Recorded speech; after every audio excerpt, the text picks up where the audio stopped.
So I had a subscriber on the main channel ask me a question about how to get rid of like overthinking and stuff like that. And I'm not exactly sure what he meant. Hopefully he'll clarify. But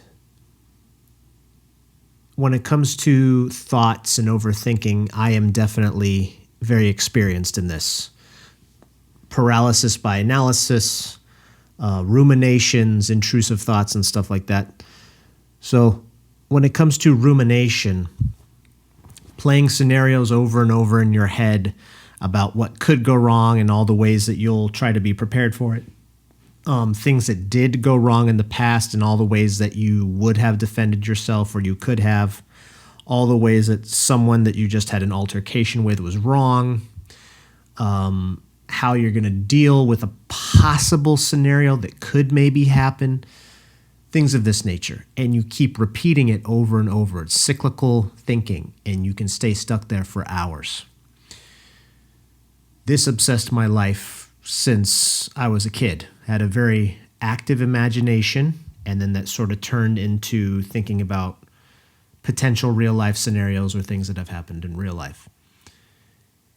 And it's a defense mechanism. It's a way to soothe and comfort yourself. And it seems strange because a lot of times you will be imagining a scenario that hasn't even happened and will probably never happened, like getting in a political argument or situation with someone that would disagree with you and all the things you would say or do and all the ways you can prove them wrong and stuff, when that's never going to happen in real life. And even if it does, why would you even bother? Just walk away, but you're making yourself anxious. Your heart's like beating and you're like pacing around and you're thinking about this stuff. And it seems like, why are you torturing yourself? And yeah, you shouldn't torture yourself, but in a way it's calming and soothing to you because it feels like you're preparing yourself. And so in a way, it's like you are feeling safe because you are running these scenarios in your head of how you're going to be correct or win or defend yourself or do this or do that, or why you're right and they're wrong. It's a way of protecting yourself. It's a defense mechanism. And it really can just make your life miserable because you're basically constantly in a state of stress. You're constantly in a state of being angry or being upset or being anxious. And that's no way to live. And that was just who I was for a very long time, with a toxic, stressful work environment, issues with either family or friends or politics and worrying about all that shit. Relationships, all that. So it really is a curse. It's like a mental prison, or it's more like a mental treadmill, hamster wheel that you just keep thinking of the same things and the same arguments over and over again in a thousand different ways to explain in your to yourself how you're going to do it or what went wrong and whatever. So the way to stop this, it's kind of a two-part process. And it was amazing how effective it was. It really worked pretty quickly once you start applying these methods. And I honestly didn't even research it and find out what it was until later when I was already mid-process of getting rid of stuff.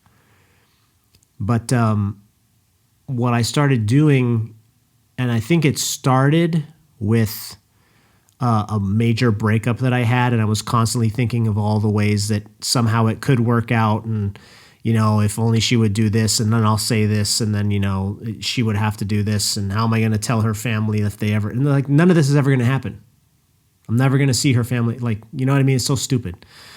But I got so sick of being. I was like, dude, I got to get over this. This is fucking awful. What the fuck? That I was like, anytime I started thinking about it in the shower, I would literally start thinking about something else. Literally force yourself to think about some other thing, what chores you're going to do. If you're out and about in the house and you start thinking about it again, okay, start thinking about, washing the dishes or something. Just deliberately catch yourself thinking, because you don't realize you're thinking about that stuff again until you're like mid-thought, because it's like an addiction. You just start doing it without thinking. But once you realize it, you stop, and then you say, okay, I'm thinking about her again. Switch it. So I started doing that, and it started working. And it took a while. And then things with family or things with work, I would do that as well. And then the second part is that I would start writing things down, because I logically knew that me worrying about this stuff didn't make any, like, it wasn't going to help anything. It was like a waste of time. Like, I was thinking about impossible situations. So I started journaling here and there, notes on my phone about what happened, why I'm right or why they're wrong, or why this situation is messed up, but then also why it doesn't matter, I can't do anything, or what are the only things that I can do about it. And then that just kind of like logically explained it to my brain. And then I was able to let it go, because I wrote it down and thought it through and structured the sentences and even edited spelling errors and stuff. It wasn't just me spilling my guts and whining and complaining. It was me laying down the situation, the rumination, why it was pointless to think about, or what was right about it, what maybe was wrong about it. And just doing that logically and explaining it to myself. It was like putting it all in one structured thought, instead of just having it be a cloud floating around, buzzing around in my head, all unstructured. It was all structured. All the arguments were here. Okay, yup. And this is what I can do, and this is what I can't do, and moving on. And so those two things really helped me with rumination.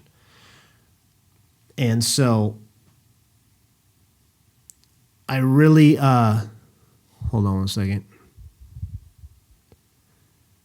So anyway, I got to end this video, but it really is helpful to do the journaling and to literally catch yourself. You have to catch yourself thinking and just move. And this is basically meditation. I didn't realize that I was basically applying meditation just to real life, to notice your thinking and then go back to something else. It's really helpful. It really helped me, and I was an amateur at it. I was just kind of just trying to figure out how I could stop thinking about my ex, or stop thinking about work, stop thinking about politics.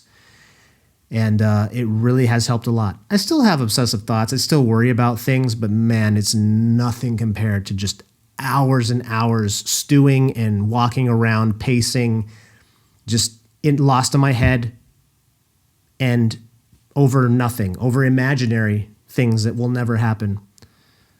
So overthinking, rumination, you can get rid of it. It's possible, and I've done it.